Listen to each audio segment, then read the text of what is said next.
ओडिशार समस्त जनसाधारण निकट में मु उमाकांत द्विवेदी निजर प्रणाम जनाऊँगी।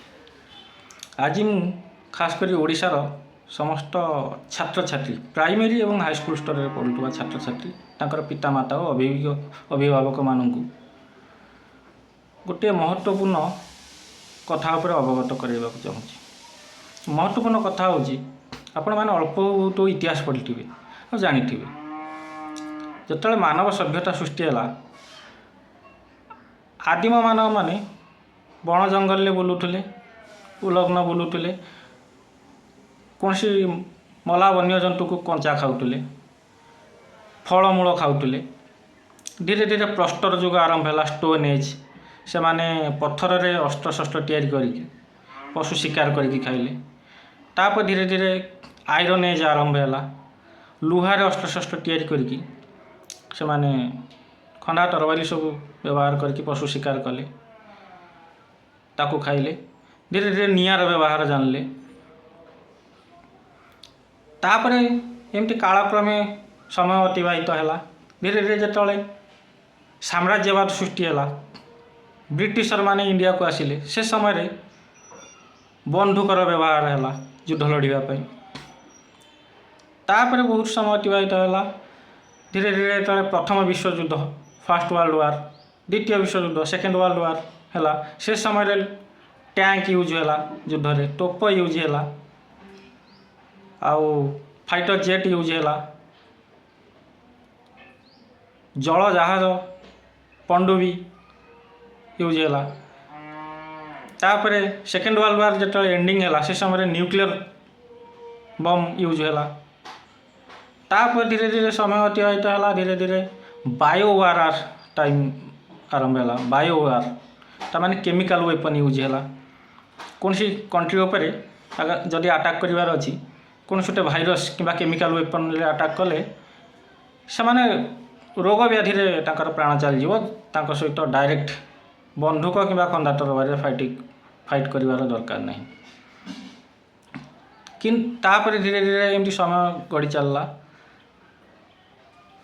एबेकार समय हूँ साइबर वार।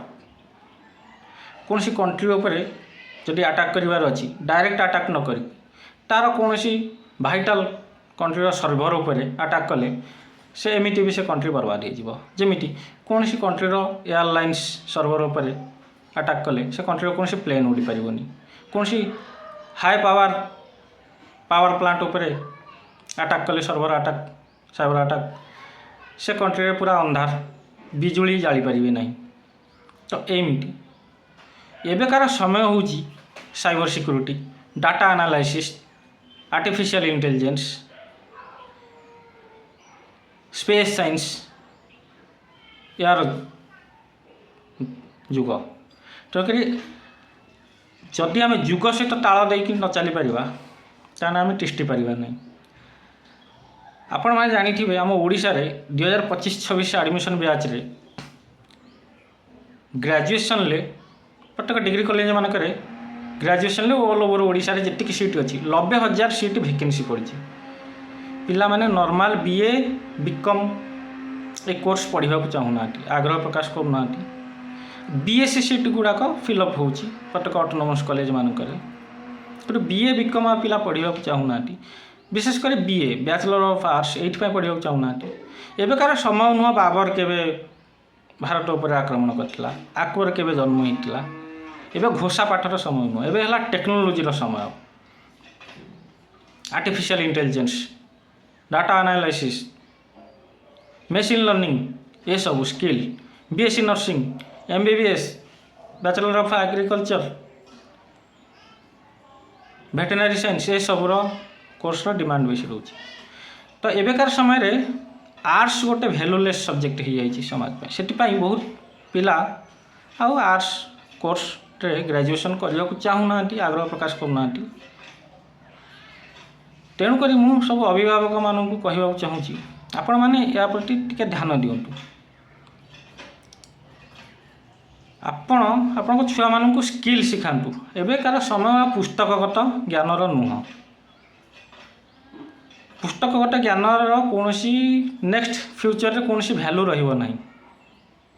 सबू डेभलप कंट्री मानकरे आपण सर्टिफिकेट कहीं देखिए आपण कौन स्किल जानते कौन नुआ इनोवेशन जानते कौन नुआ टेक्नोलोजी आपण व्यवहार कर फोकस करूँ। आम स्टडी सिस्टम आज पर्यंत अपग्रेड हो पारानी से पिला माने आउ नॉर्मल ग्रेजुएशन पाठ्यक्रम आ पढ़ा चाहूना। जदि आम स्टडी सिस्टम को आम अपग्रेड न करवा आम स्टडी सिस्टम रे आम स्किल टेक्नोलोजी ये सब एंट्री न करवा ताहले आम दुनिया सहित टक्कर देकी चली पारिबानी कि आम गोटे अंडर डेवलप कंट्री रु डेवलप कंट्री हो पारिबानी। तेणुक मु जो कथा कहली आपण मैंने टिके भावन्तु आ ताहा निजर घरर पिला छुआ प्रति यूज करंतु। खास करी अभिभावक माने छात्र छात्री छोट छुआ जो मैंने प्राइम मिनिस्टर रे पढ़ुछंती से जानी नाहंती किछि सेमानकु आपण गाइड करांतु तांकु घोषा बलर करांतु नाही आपण तांकु स्किल दियंतु टैलेंट दियंतु टेक्नोलोजी पुस्तकगत ज्ञानर कौन भैल्यू ना। तेणुक आपण मो कथा टिके मुंडरे पुरांतु भावन्तु कार्य उपयोग भी करंतु। एति कहीकि मो वक्तव्य शेष करुच्ची।